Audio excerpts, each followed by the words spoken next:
आइए आज आप सब सुनेंगे सावन सोमवार व्रत की कथा। आप सभी भक्तों को श्रावण मास की ढेर सारी शुभकामनाएं। आप सभी के जीवन में भगवान भोलेनाथ माता पार्वती की कृपा से आप सभी को सभी प्रकार के सुख और समृद्धि की प्राप्ति हो। हिंदू धर्म में श्रावण महीने का बड़ा ही विशेष महत्व माना गया है। श्रावण के महीने में भगवान शिव जी का पूजन करने का विशेष महत्व होता है। इस दौरान भक्तजन दूर दूर तक यात्रा करते हुए भगवान शिव के मंदिरों में, तीर्थों आदि जगहों पर जाकर के यात्रा करते हुए भगवान शिव का जलाभिषेक करते हैं। इससे भगवान देवादिदेव महादेव अपने भक्तों पर अति प्रसन्न होते हैं। श्रावण के महीने में विशेष प्रकार से प्रति श्रावण के जितने भी सोमवार होते हैं, उन सभी सोमवार का भक्तजन जो भी व्रत को धारण करते हैं, इस दौरान भगवान शिव जी का पूजन करते हैं, कथा श्रवण करते हैं। इससे भगवान शिव जी अपने भक्तों के सभी प्रकार के दुख और कष्टों को दूर कर देते हैं तथा सुख और समृद्धि का आशीर्वाद प्रदान करते हैं। तो आइए सुनते हैं श्रावण मास श्रावण सोमवार व्रत की कथा। तो बोलिए प्रेम से भगवान भोलेनाथ की जय, माता पार्वती की जय। कथा के अनुसार प्राचीन काल की बात है। एक नगर में एक वैश्य रहता था जो बड़ा ही धनी तथा ऐश्वर्य युक्त था, जिसके कारण उसे किसी प्रकार का दुख या कष्ट नहीं था। परंतु इतनी अतुल संपत्ति होते हुए भी उसे भोगने वाला उसकी कोई संतान न थी, जिसका उसे सर्वदा ही दुख बना रहता था। वैश्य भगवान शिव जी का बड़ा भक्त था और प्रति सोमवार को शिव जी का व्रत तथा पूजन किया करता था। उसे विश्वास था कि भगवान शिव जी का भजन पूजन करने से मुझे एक दिन पुत्र अवश्य ही उत्पन्न होगा, जो मेरे इस अतुल धन का भोग करेगा। ऐसा मन में विचार कर वह प्रति सोमवार को व्रत करता तथा सायंकाल शिव जी के मंदिर में जाकर दीपक जलाया करता था तथा बड़ी भक्ति से मधुर पाक व्यंजन बनाकर शिव जी को भोग लगाकर स्वयं प्रसाद लेता और पत्नी को देता था। उसे ऐसा करते देख भक्त वत्सला देवी पार्वती से रहा नहीं गया और वे भगवान शिव जी से बोली कि हे भगवान, हे प्रभु, यह वैश्य प्रति सोमवार को आपका व्रत करके सायंकाल दीपक जलाता है तथा इस प्रकार बड़ी भक्ति भावना से पूजन करता है, अतः आप इसके दुख का निवारण शीघ्र क्यों नहीं करते। तब पार्वती जी के सुंदर वचनों को सुनकर भगवान शिव जी बोले कि हे देवी पार्वती, इस वैश्य के तो पुत्र नहीं है, यह इसके पूर्व जन्म का ही फल है। देवी, यह जगत तो कर्ममय है, मनुष्य कर्म के बंधनों से बंधा हुआ यहाँ आता है तथा अपने अपने कर्मों के फल को भोगता है।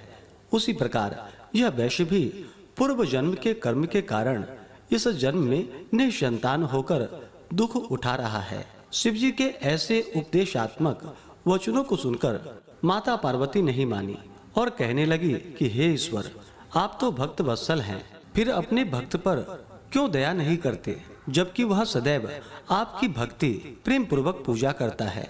फिर आप उसे पुत्रवान करके उसके दुख का नाश क्यों नहीं कर देते। यदि आप अपने भक्तों के दुख का निवारण नहीं करेंगे तो कौन आपका व्रत पूजन और सेवा करेगा। हे भगवान शिव जी, हे देवादिदेव महादेव, मेरा आपसे अनुरोध है कि आप कृपा करके उसे अवश्य ही पुत्रवान कीजिए। जब पार्वती जी शिव जी से ऐसा कहने लगी तो शिव जी बोले कि हे देवी, जब तुम ऐसा कहती हो तो मैं तुम्हारे कहने से उसे पुत्र का वर देता हूँ। यद्यपि उसके भाग्य में पुत्र का सुख नहीं है, यह तो केवल 12 वर्ष तक ही जीवित रहेगा, इसके पश्चात वह मृत्यु को प्राप्त हो जाएगा। इस प्रकार कुछ काल व्यतीत होने पर उस वैश्य की स्त्री गर्भवती हुई तथा 10वां महीना प्राप्त होने पर एक सुंदर पुत्र की उसे उत्पत्ति हुई, जिससे उसके घर में बड़ी खुशी मनाई गई। सब लोग अत्यधिक हर्षित हुए, परंतु उस वैश्य को कुछ विशेष सुख नहीं मिला, क्योंकि उसे यह विदित था कि यह पुत्र 12 वर्ष बाद पुनः मृत्यु द्वारा ग्रसित हो जाएगा। इस प्रकार हंसी खुशी में वह 12 वर्ष का हो गया। एक दिन उसकी माता वैश्य से विवाह के लिए कहने लगी तो उसका पिता विचार कर कहने लगा कि अभी विवाह की क्या जल्दी है, अभी तो मैं इसे काशी जी पढ़ने के लिए भेजूंगा। स्त्री से ऐसा कहकर उस वैश्य ने बालक के मामा को बुलवाया और उसे खूब अधिक धन देकर बोला, अब तुम अपने भांजे को काशी जी ले जाओ और इसे विद्या अध्ययन इससे करवाओ तथा रास्ते में स्थान स्थान पर ब्राह्मणों को भोजन देते तथा यज्ञ करते हुए जाना। इस प्रकार वे दोनों मामा भांजे स्थान स्थान पर ब्राह्मणों को भोजन देते तथा यज्ञ करते हुए एक नगर में पहुँचे। वहाँ के राजा की कन्या का उस दिन विवाह था। कन्या बड़ी ही रूपवती और सर्वगुण संपन्न थी, परंतु राजकुमार अर्थात जिससे उस राजकुमारी का विवाह होने वाला था वह काना था, जिससे उसके पिता को चिंता थी। परंतु जब उसने वैश्य के पुत्र को देखा जो बड़ा रूपवान था, तो विचार कर उसके मामा से कहने लगा कि यदि थोड़ी देर के लिए आप अपने भांजे को मुझे दे दें तो आपकी बड़ी कृपा होगी।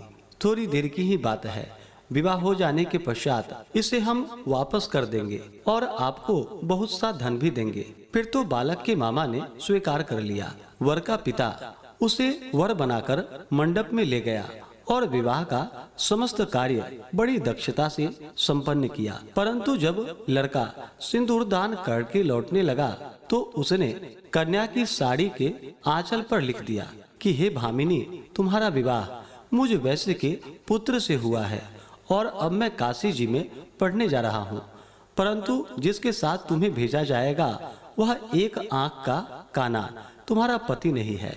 इस प्रकार विवाह कार्य संपन्न होने पर विदा की बेला पर जब राजकुमारी ने अपनी साड़ी पर कुछ लिखा देखा तो उसे पढ़कर उसने राजकुमार के साथ जाने से इनकार कर दिया और बोली, यह मेरा पति नहीं है, मेरा पति तो वैश्य पुत्र है जो इस समय काशी जी में पढ़ने के लिए गया है। फिर तो राजकुमारी की ऐसी बात सुन उसके माता पिता अत्यंत आश्चर्य में पड़ गए और राजा अर्थात वर के पिता की धूर्तता से अत्यंत दुखी हुए तथा कन्या को विदा नहीं किया। बारात बिना कन्या के लौट गई। उधर वह वैश्य का पुत्र तथा उसका मामा दोनों काशी जी में पहुँचे तथा बालक ने अपने अध्ययन प्रारंभ कर दिए और उसके मामा ने यज्ञ करना प्रारंभ कर दिया। इस प्रकार कुछ दिन व्यतीत होते हुए लड़के की अवस्था 12 वर्ष की हो गई। उस दिन यज्ञ हो रहा था। उस बालक ने अपने मामा से कहा कि आज मैं कुछ अस्वस्थ लग रहा हूँ और सोने जा रहा हूँ। ऐसा वह जाकर मामा से कहकर के सो गया, परंतु उसके सोने के थोड़ी देर बाद ही उसके मामा ने आकर देखा तो भांजे को मरा हुआ पाया, जिससे वह अति दुखित हुआ। परंतु यज्ञ हो रहा था, इसलिए यज्ञ विध्वंस के भय से चुप रहा।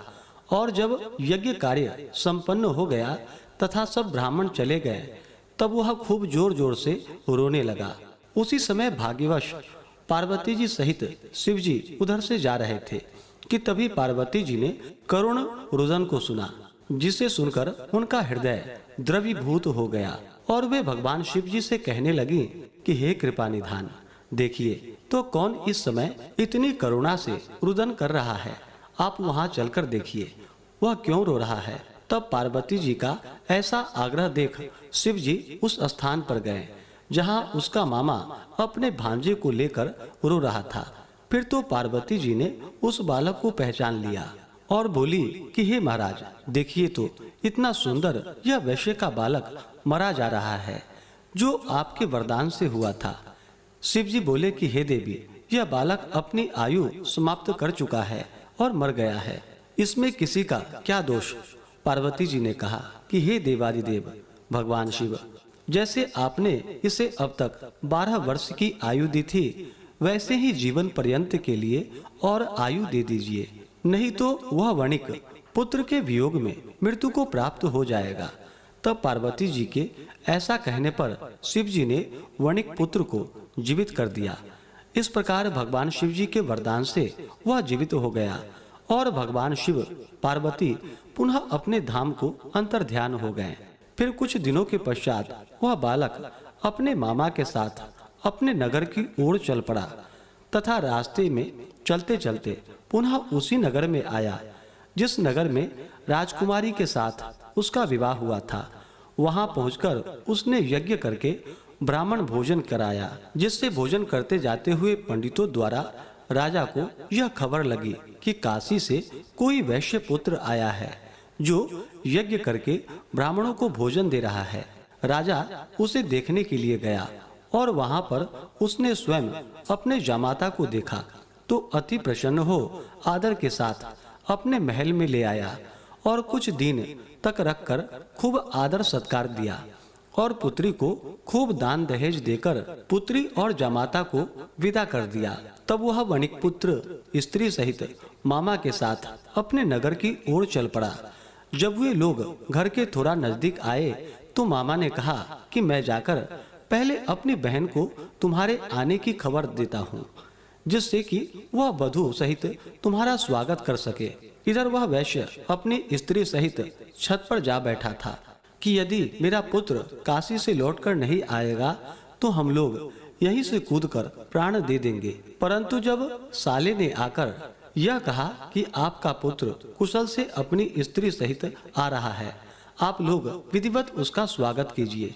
साले की ऐसी बात सुनकर वे लोग अति प्रसन्न हुए और बड़े आदर के साथ पुत्र वधू का स्वागत किया और अति प्रसन्न हो सोमवार व्रत करके भगवान शिव जी का विधिवत पूजन वंदना किया। जो मनुष्य इस प्रकार से भगवान शिव का प्रिय सोमवार का व्रत धारण करते हैं, भगवान शिव जी का पूजन करते हैं और इस कथा को पढ़ते हैं अथवा सुनते हैं, वह सभी कष्टों से छूटकर अपने समस्त मनोरथों को पूर्ण कर पाते हैं।